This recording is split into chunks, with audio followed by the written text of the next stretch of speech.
호주 시드니의 작은 시골 마을인 킹스그로브. 평화롭기만 했던 이 마을에 중국인들이 몰려들기 시작하면서 기존 주민들은 노예처럼 착취당하기 시작하는데요.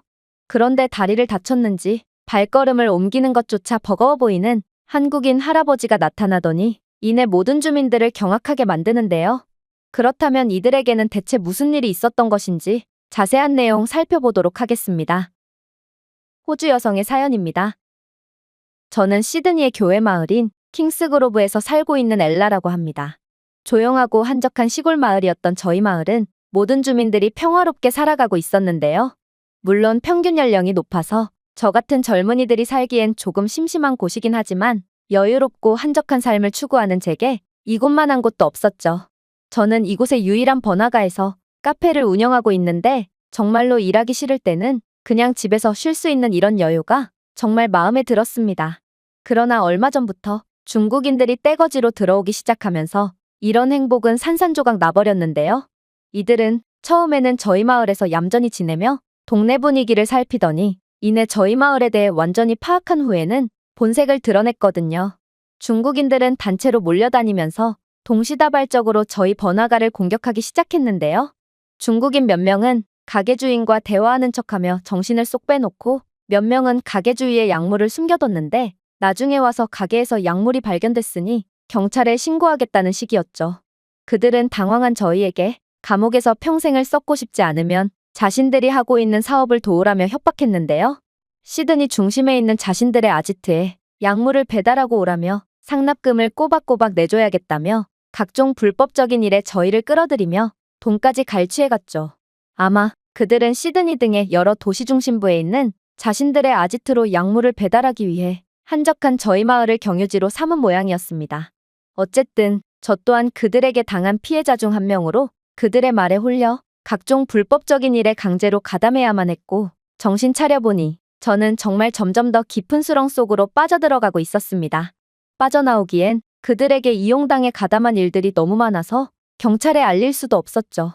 심지어 옆 가게에서 술집을 운영하고 있는 친구는 저보다도 더욱 가혹하게 시달려야만 했는데요.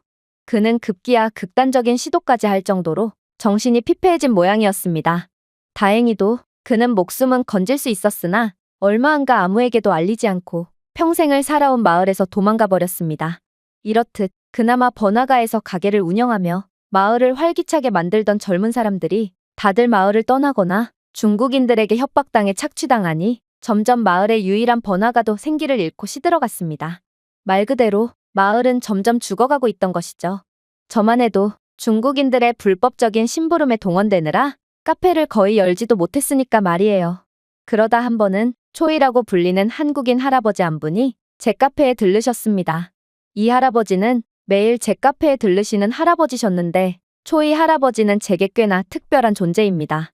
그는 한국군 소속으로 베트남전에 참전하신 전쟁 영웅이셨고 베트남전 이후 한국에서 일을 하시다가 제가 태어나기도 전에 호주로 넘어와 일을 하셨다고 했습니다. 공교롭게도 제 친할아버지 또한 호주군으로 베트남전에 참전하셨는데 제가 어렸을 적 할아버지께 호주군 다음으로 누가 용맹했냐고 여쭤보자 할아버지는 고민조차 안 하시고 주저없이 한국군을 꼽으셨을 만큼 한국군의 용맹함을 높게 평가하셨죠. 할아버지께서는 한국군은 마치 지옥에서 온 군대처럼 보였을 정도로 한번 문상대는 절대로 놓아주지 않았는데 또 몹시 전술적이고 똑똑한 전략을 통해 베트남전에서 엄청난 공적을 올렸다며 입에 침이 마르도록 한국군을 칭찬하셨습니다. 그래서 저는 자주 베트남전 참전 모자를 쓰시는 초이 할아버지께 늘 깍듯이 대하려고 했죠. 하지만 초이 할아버지는 정말 친해지기 쉽지 않았는데요. 그는 매사에 불평이 많으셨거든요. 내 이름은 초이가 아니라 최야. 왜 아직도 제대로 발음하지 못하는 거야? 엘라, 왜 어제는 카페를 열지 않은 거야? 젊은 사람이 성실하게 살지 못하고.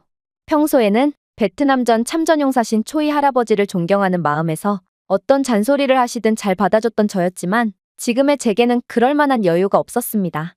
그리고 요즘 들어 제가 카페를 쉬는 날이 많아지고 표정도 어둡자 초이 할아버지는 뭔가를 눈치채신 모양이셨죠. 엘라, 요즘 무슨 일 있니? 그러나 할아버지가 제게 해줄 수 있는 건 아무것도 없었고 저는 그냥 모든 게 짜증스럽고 절망스러워서 할아버지께 처음이자 마지막으로 짜증을 냈습니다. 없어요. 신경 쓰지 마세요. 그러자 할아버지는 평소와는 다른 침착한 눈빛을 보이시더니 이내 입을 여셨죠.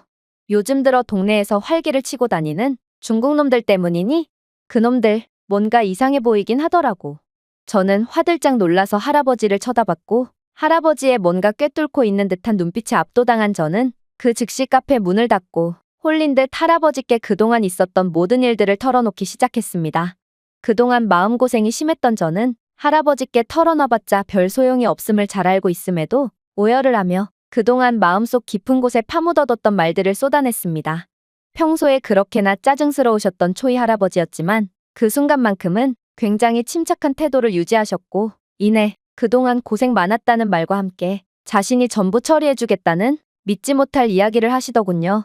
그리고 할아버지께서는 다음날 중국인들이 깨어나기 전 새벽에 피해를 받은 모든 마을 사람들을 이 카페로 불러 모으라는 임무를 주시고 나가셨습니다. 저는 할아버지께 근거 없는 신뢰의 감정이 들었고 그렇게 약속된 시간에 사람들을 모두 모았습니다. 그리고 초이 할아버지를 본 마을 사람들은 화를 내기 시작했죠. 엘라, 너 미쳤어? 저 노인네를 어떻게 믿고 우리 이야기를 해준 거야?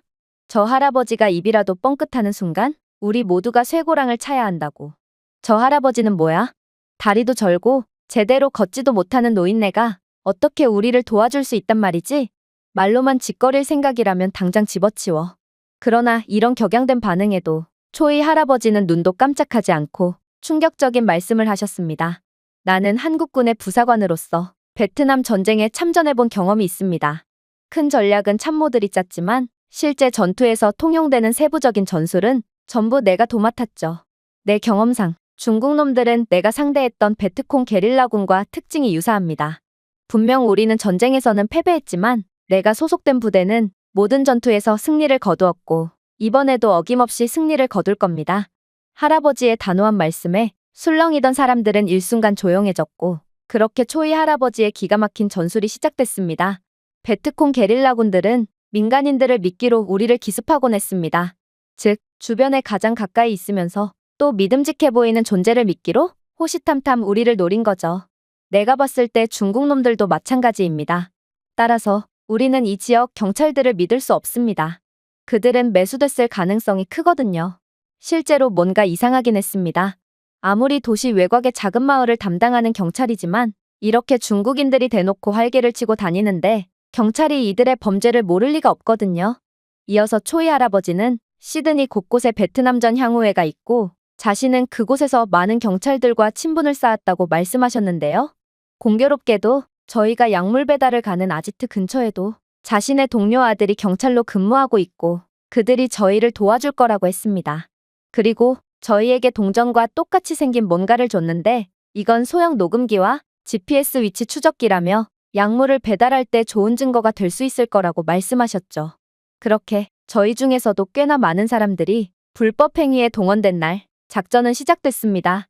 실제로 시드니 중심부의 경찰들이 총동원돼서 저희가 약물을 배달하는 장소와 저희 마을의 중국인 조직원들의 아지트를 급습했고 그곳에서 수십 명의 중국인 조직원들을 검거하는 데 성공했는데요.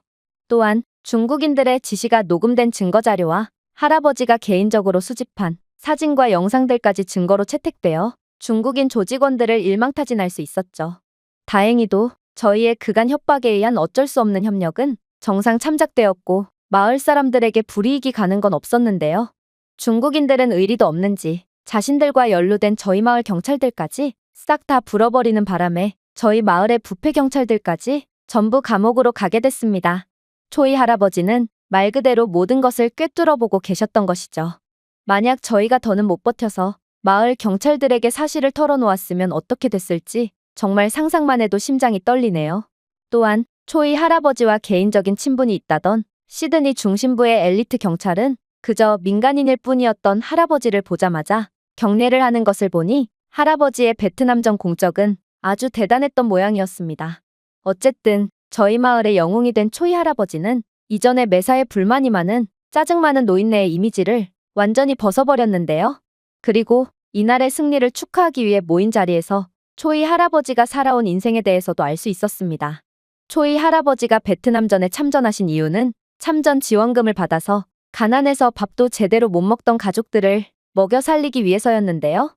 하지만 할아버지가 베트남으로 가셨을 때 그의 가족은 추운 겨울철 연탄가스 중독으로 일가족이 전부 세상을 떠나버렸고 그렇게 혼자 남겨진 할아버지는 한국에서 늘 겉돌기만 했다고 합니다. 그래서 호주의 비자 요건이 완화되자마자 호련히 호주로 떠나왔다고 했죠. 그가 처음 호주에 왔을 때는 친구도 없고 인종차별도 굉장히 심해서 엄청난 고생을 해야 했고 영어도 못해서 친구를 사귈 수도 없었다고 했는데요. 그렇게 늘 혼자였던 할아버지는 사람이 그리워서 누구라도 좋으니 사람과 말 한마디 해보고자 되는 대로 말했던 것이었고 저희 입장에서는 그러한 말들을 불평이라고 생각했던 것이었습니다. 그리고 다들 불만이 많아 보이는 할아버지와 대화하는 걸 꺼려하고 피해서 할아버지는 그나마 말을 받아주던 제 가게에만 찾았던 것이었죠. 제가 카페를 열지 않는 날에는 할아버지는 하루 동안 말을 단 한마디도 못하고 혼자 계셔야만 했기에 그렇게 제게 투정을 부리신 거였습니다. 할아버지의 슬픈 비밀에 저희 모두는 눈물을 흘렸지만 지금의 할아버지는 저희 마을의 영웅이시고 친구도 굉장히 많이 생기셨습니다. 초이 할아버지는 알면 알수록 정많고 착한 분이라 요즘 저희 마을의 굉장한 인기 스타신데요. 정말 할아버지가 오래도록 저희 마을을 지켜줬으면 좋겠습니다. 이 외국인의 글은 여기까지입니다. 한국인 할아버지 덕분에 중국인들의 착취에서 벗어날 수 있었던 호주 마을에 대한 사연이었습니다. 제가 준비해온 내용은 여기까지입니다. 끝까지 시청해주셔서 진심으로 감사드리며 여러분들의 구독과 좋아요, 알림 설정은 영상 제작에 큰 힘이 됩니다. 이상 세모튜브였습니다.